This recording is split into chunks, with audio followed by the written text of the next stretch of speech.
Namaskar and welcome to Sikkim Chronicle. Education is key to empowerment, and to bring the light of education, IGNOU has been doing a great deal not only in Sikkim but across India. And today I'm with the regional director of IGNOU Gangtok, Mr. Yona Bhutia. Hello, sir, and welcome to Sikkim Chronicle. First of all, when it comes to education, when it comes to open education, how open has Sikkim been till now? What do you feel? Uh, See, as far as open and distance learning is concerned, IGNOU has been in Sikkim for the last almost 2 decades, more than 2 decades. It's first started in 1991, the first study center. And since then, there has been a lot of students who have been uh, doing, doing their masters, or even for that matter, graduation through distance learning.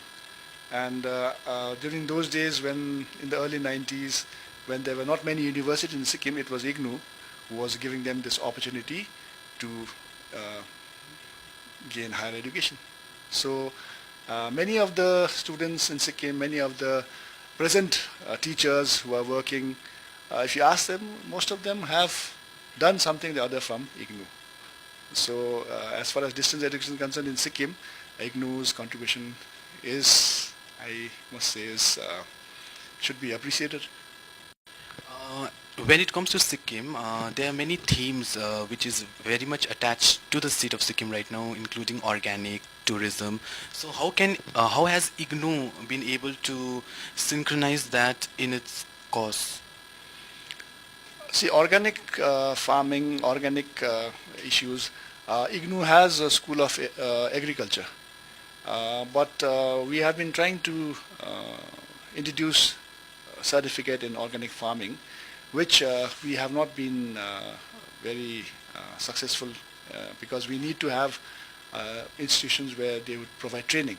But then we have still looking forward to activating at least certificate in organic farming. And as far as tourism is concerned, Sikkim is the sought after place as far as tourists are concerned. And we have a BA tourism, we have masters in tourism, travel management.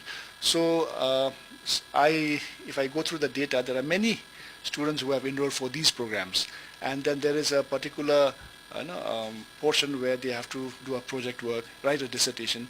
And I've seen many of the dissertations and the project work that the students are submitting is very good, and they have done a very good survey. They have been to the villages. I also get to see a lot of information when I go through their dissertation, and these students are in fact, they are projecting Sikkim also through their dissertation, and they themselves are also getting opportunities to work in travel agencies. And of course, they want to, if they want to move out, they can also get, they'll get their facilities as such to go about. There are very remote places in Sikkim. So, like, how is IGNOU reaching out to them, or are the students very much interested and they are coming to you so that you can open more study center, or get attached to colleges across Sikkim in very remote areas for more student enrollment in Sikkim? See, the motto of IGNOU is reaching the unreached. That is the motto. So if you, and we have study centers in all the 4 districts. Okay, we have centers in Gazing. We have a study center in Mangan.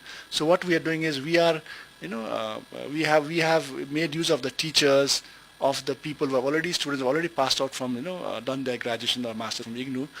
They are our ambassadors who will at least encourage the students there, and then they get the opportunity to do their higher studies. And as far as enrollment is concerned, of course, even in the district, North district, in the West district, enrollment trend is increasing. Every year we have more students, and then they are getting opportunities. And we have been trying to have more centers. Of course, now it is difficult for us with the new UGC ODL guidelines. We cannot have centers. We have to meet certain criteria. But we already have centers in North, West. So we are just trying to encourage. We are telling the coordinators and the academic counselors to go about doing some promotional activities. So many who have not got the opportunity, or they have not heard, I wouldn't say not heard, but I'm sure all of them must have heard, but encouraging them through available scholarship. There is fee reimbursement. There is if at the master's level the social welfare scholarship is there. So we are trying to disseminate and then encourage people, those who have dropped out, to especially in these areas, or those who are working not with either they don't have graduation, they don't have masters, or they are just school dropouts. Even for them, disseminating information about IGNOU programs, and then they get opportunities to study, enroll themselves. Are there any scholarship programs in IGNOU? Because lack of awareness is one thing, but lack of finance is also, it may be a problem to many those underprivileged students. That's why they can't pursue higher studies. So any scholarship program that IGNOU has been doing or trying to do? See, as far as if you compare IGNOU's fee, it is very, it is affordable. IGNOU, they say, is the people's university. And as far as, if a student wants to do a BA program, see, yearly, it's just 2,200 to 2,400. And we also provide the study materials. So if a student wants to, a student when he has to graduate, at the most he or she will spend 6,000 as fee. And even for the master's program, we have master's program which is, the fees range from 4,500 to maybe for the full 2-year program, it is 9,000, or social work which is around 13,000. But then we also have fee exemption and fee reimbursement for the scheduled caste and scheduled tribe students. Okay, that is there. And then besides that, at the master's level, the social welfare scholarship, that is also known as the post-metric scholarship, is also there. So students can, will get their whatever fee they have paid, it is refunded. And it's not only for SCS, it's also for minorities, like those who those who are religious minorities, and there are other categories also where fee is reimbursed. So first of all, fees is less. On top of that, the opportunity is also to get the fee reimbursed. So I guess fee is not a problem. And then there are many other programs, like of course for the jail inmates. There's no fee. Okay, and then there are other scholarships also which are available for them. It is just that student has to take that initiative, and then there's not a problem for. How many students are there in IGNOU right now? See, active students, I'll give you the data for July 18, that's one session we have, and January 19. So when we have July 18 and January 19 active students at this juncture, is around 4,900 students we have. So that is active students. Now if you look at, there are many who may not have re-registered for the second year, because somebody who registered last year in January 18 was supposed to do his second year registration in January 19. If I have 1,000 students in January 18, and then only 800 register, that means 200 have not registered. So they are not active. So 200 are not active. So active students, July 18 and January 19 is that figure which I just quoted, around 4,900. How many students do they approach you for counseling, and if they want some counseling while they are studying their course, whom should the student contact?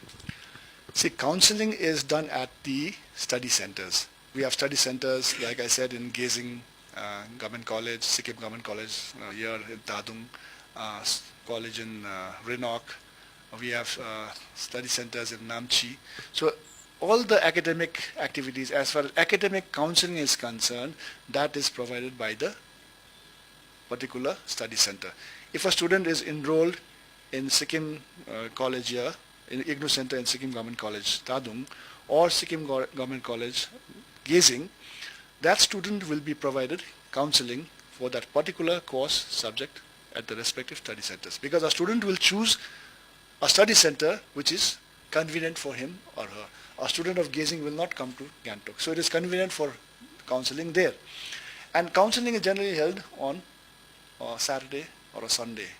That is, the idea is IGNOU functions, through the host institution. Like we have a study center in Gazing. Now we make use of the study center, the infrastructure, when the host institution is not using it. Saturday, Sunday is mostly it's a holiday. So IGNOU classes are held then, making use of the faculty who will be free on that particular days. So another idea why Saturday, Sunday is IGNOU is for everybody, working, non-working, housewives, dropouts, who are free on a Saturday, Sunday. Like there may be many mothers who would be taking care of their kids Monday to Friday. A Saturday, she may be free, or I also have to do my class. Then we give them classes. But they have to approach the study center where counseling sessions are held for every program. The student can come. If 10 students get together, we need counseling for this particular course, it is provided. But generally what is happening in Sikkim is they do not come for counseling. The study centers, we at the regional centers, have been trying to encourage students to come for counseling, but they are not so regular. That is one drawback. But many are coming, especially programs where there is a dissertation component. Supposing, let us say, Master of Education or Master of Rural Development or Bachelor of Tourism Studies. These programs, they have not only theory, but they have practical and dissertation. So what happens with students is, they will do their theory, they study on their own and they finish their theory. But when it comes to practical, when it comes to dissertation, they need guidance. And students enrolled in these particular programs, they approach us, they approach the study center for counseling. So that's when they get counseling. But we also tell them, not only for your dissertation, you can also come for your other counseling, and side by side you will also get to know about the dissertation. So we have been putting in efforts, but the attendance is not up to the mark. So what is a message to all the learners? Learners, see, besides, I would message is that IGNOU is People's University, number one. Number two, IGNOU is it is approachable. Not only for academic counseling to the study center, we also have Gyan Darshan. We also have our own website. We have our own satellites where all the programs are given. So message to the students is, especially IGNOU distance learners, they should make use of all the available technology that IGNOU is providing through SMS, through this apps which are mobile apps which the student can, wherever they are, they can approach. So they should make use of all the available facilities that IGNOU is providing to its learners. We are accessible. The study centers are accessible for them, but they should make use of these opportunities which are given to them as a distance learner. In a regular mode, what happens? They have to come for the classes. They have to come to the college. Notice board is there, so everything is given to them. But IGNOU is, we know that the students are busy. They may not want to come, but we are anywhere available. Mobile apps, our own web page, Gyan Darshan. If they call us, if they write to us, so messages the students should be a little proactive and make use of these available facilities that IGNOU is providing. Thank you so much, sir. Thank you so much. Thank you. Nitesh R. Pradhan for Sikkim Chronicle.